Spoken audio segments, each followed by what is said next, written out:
A fighter jet has to hit a small target but flying a horizontal distance.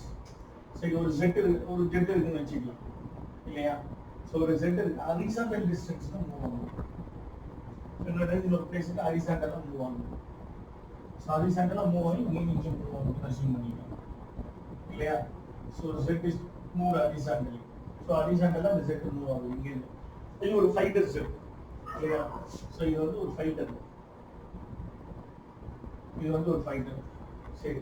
As a hit a small target or firing a horizontal distance, when target is sighted, the pilot measures the angle of depression is 30 degree. So, when the thing over here, இது இருக்குன்னு assume பண்ணிக்கலாம். So இந்த இடத்துல ஒரு target இருக்கு. So அந்த target என்ன வச்சுக்கலாம், நம்ம டீனே வச்சுக்கலாமா? ஸோ இந்த டார்கெட் டீ. ஸோ ஒரு டார்கெட்டை வந்து ஹிட் பண்ணணும்.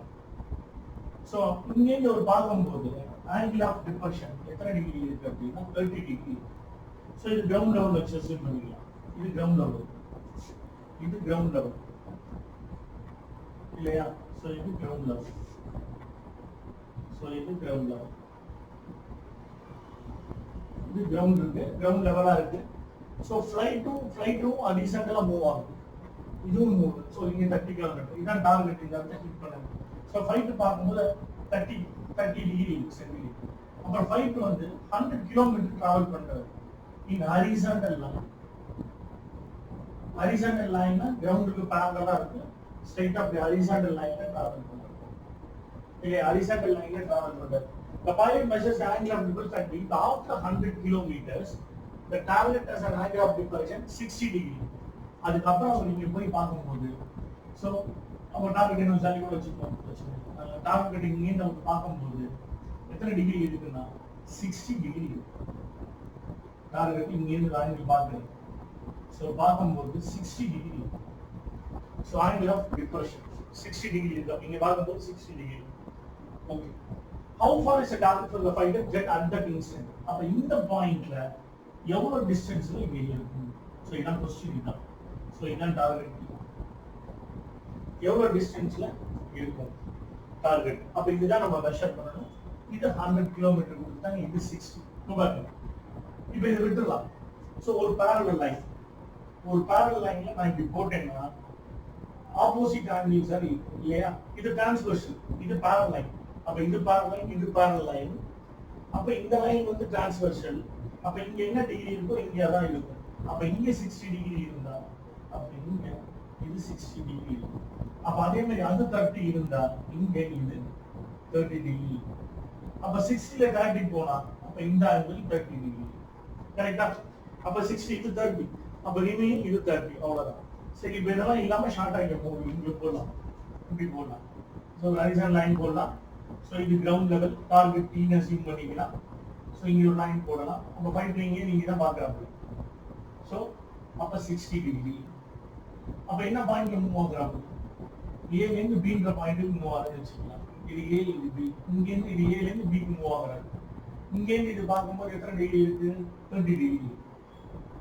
கரெக்ட்டா? அப்ப இதுவும் 30 டிகிரி. இல்லையா? இது டோட்டலா எத்தனை டிகிரி? 60 டிகிரி. இது 30.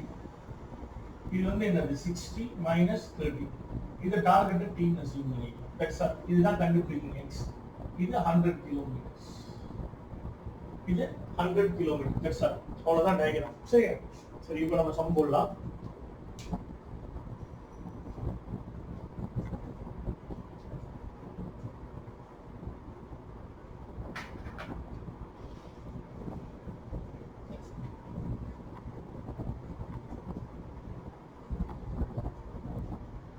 சரி, இந்த மாதிரி இருந்தாலே என்ன ஃபார்முலா யூஸ் பண்ணணும்னு சொல்லியிருக்கேன். ஸோ இந்த மாதிரி இருந்தாலே சைன் ஃபார்முலா தான் நம்ம யூஸ் பண்ணுவோம் யூஸ்வலாகவே இல்லையா? சைன் ஃபார்முலா யூஸ் பண்ணலாம். ஏன்னா ரெண்டு ஆங்கிள் இருக்கு, 30 ரெண்டு ஆங்கிள் இருக்கா? ஸோ ரெண்டு ஆங்கிள் இருந்தா பெஸ்ட் சைன். ஸோ இதுக்கு ஆப்போசிட் இங்க இருக்கு, இந்த ஆங்கிளுக்கு ஆப்போசிட் இதான் கண்டுபிடிக்கணும். இந்த ஆப்போசிட் ஆங்கிள் இங்க இருக்கு. நமக்கு இது ரெண்டு இருந்தா தான் ப்ராப்ளம். இல்ல இது ரெண்டு தான் இருக்கு. ஸோ ப்ராப்ளமே கிடையாது. இப்போ என்ன பண்ணலாம்? ஸோ என்னென்ன டிஸ்டன்ஸ் எழுதலாம்? ஸோ லெட் என்னென்ன கொடுத்துருக்காங்க? AB is equal to 100 kilometers. இல்லையா? angle A is equal to 30 kilometers. So angle ATB is equal to angle ATB is equal to angle என்னது? ஃபுல்லா போட்டுக்கலாம். angle T minus அப்ப angle B angle T minus angle A, that is angle T 60 degree minus 30 degree இல்லையா? so அப்ப angle B is equal to angle T, angle B is equal to angle T. என்ன சொல்லலாம் இதுக்கு? angle B is equal to angle T இல்லையா? angle T is equal to dt is transversal, dt is transversal, opposite angles, opposite angles. அதனால t கொடுத்துருக்கு 60 minus 30. ஓகேவா? So இதெல்லாம் unnecessary. இது எதுக்குன்னா திரும்ப நீங்க போடும்போது உங்களுக்கு புரியும்ன்றதுக்காக நான் கொடுத்துருக்கேன், வேற ஒண்ணும் கிடையாது. சோ இந்த பார்ட்டி எனக்கு தெரிஞ்சு தேவையில்லை, இந்த பார்ட்டி நீங்க ஒமிட் பண்ணணும். angle A 30, அப்ப angle A is equal to 30 degree எழுதிக்கலாம், அவ்வளவுதான். இந்த பார்ட்டி சேர்த்து ஒமிட் பண்ணணும். எப்படி வந்ததுன்னு நான் உங்களுக்கு கொடுத்துருக்கேன். angle A 30 இங்கே கொடுத்துருக்கேன். சரி, அப்ப இது angle ATB. எஸ், சும்மா கொடுத்துருக்கேன். இதை மட்டும் வேணா எஸ், இது மட்டும் வேணா எழுதிக்கலாம், வேண்டாம். So angle B is equal to, okay. இப்ப 60 minus 30 முடிஞ்சிருச்சு. அப்ப angle ATB கண்டுபிடிச்சோம். நீ போடலாம். எப்படி?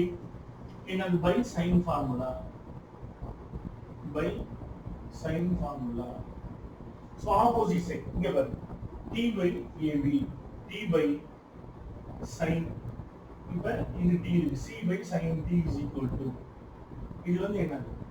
அப்ப இது x, இது A னா இந்த சைடு A, இந்த சைடு T னா இந்த சைடு T, இந்த சைடு B னா இந்த சைடு B. அப்ப இந்த சைடு ஃபுல்லா A ன்னு சொல்லுவோம் நாம. அதுதான் A by sin E, A by sin E. அப்ப T டார்கெட் வே ஆப்போசிட்ல இருக்குது 100. அப்ப 100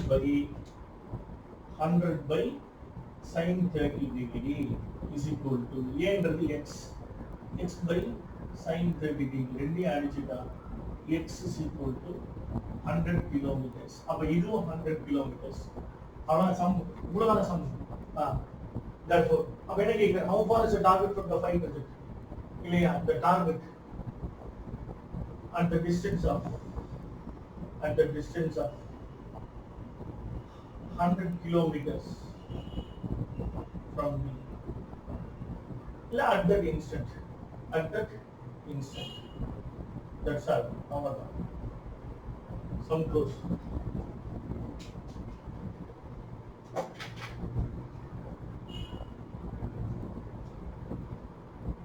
சரி, a plane is 1 kilometer from one landmark.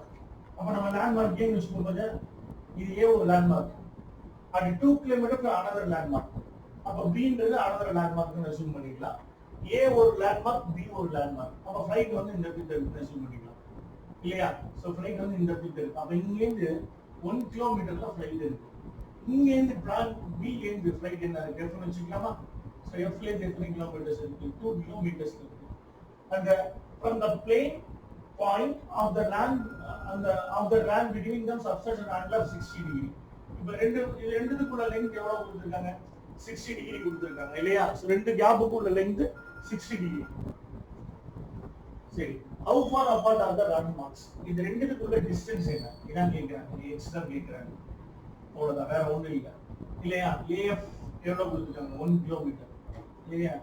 the distance between என்னது? the distance between flight and landmark இல்லையா? flight and landmark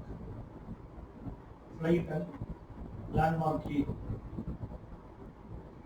landmark B is equal to AF is equal to 1 kilometer.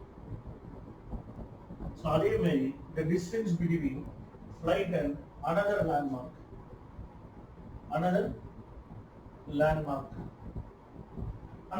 வந்து B, that is BF. So BF is equal to 2 kilometers.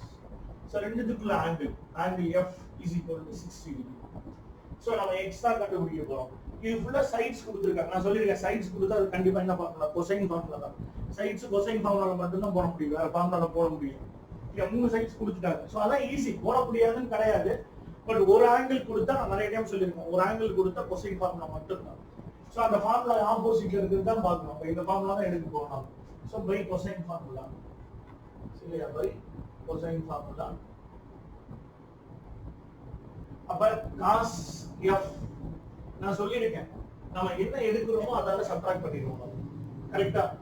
So other two ends, இப்போ இது ஏனா இது ஏ, இது B னா வெர்டெக்ஸ்னா இது B, இது எஃப் னா இது ஆப்போசிட் சைடு எஃப். நம்ம அப்படிதான் எடுப்போம். அப்ப cos f is equal to அப்ப other two sides a square plus b squared minus f squared 2 into ab 2 into ab. So அப்ப cos f அப்படின்னா cos 60 degree is equal to a square, that is 2 square plus 1 square minus x square. So 2 into 2 into clear. So cos 60 1 by 2. So 1 by 2 into இது அப்படியே இந்த side வந்துரும். வந்தா 2 into 2. That is 4 plus 1. 4 plus 1 minus x. 4 plus 1 minus x. இந்த 2 2 அடிச்சிடலாம். அப்ப 2 இந்த plus 5 என்ன பக்கம்னா minus 5 is equal to minus x square. So 4 plus 1 5. So minus 3 is equal to minus x square. Minus minus அடிச்சிடலாம். X is equal to square root of 6. X is equal to 1.732 kilometers. 1.732 kilometers.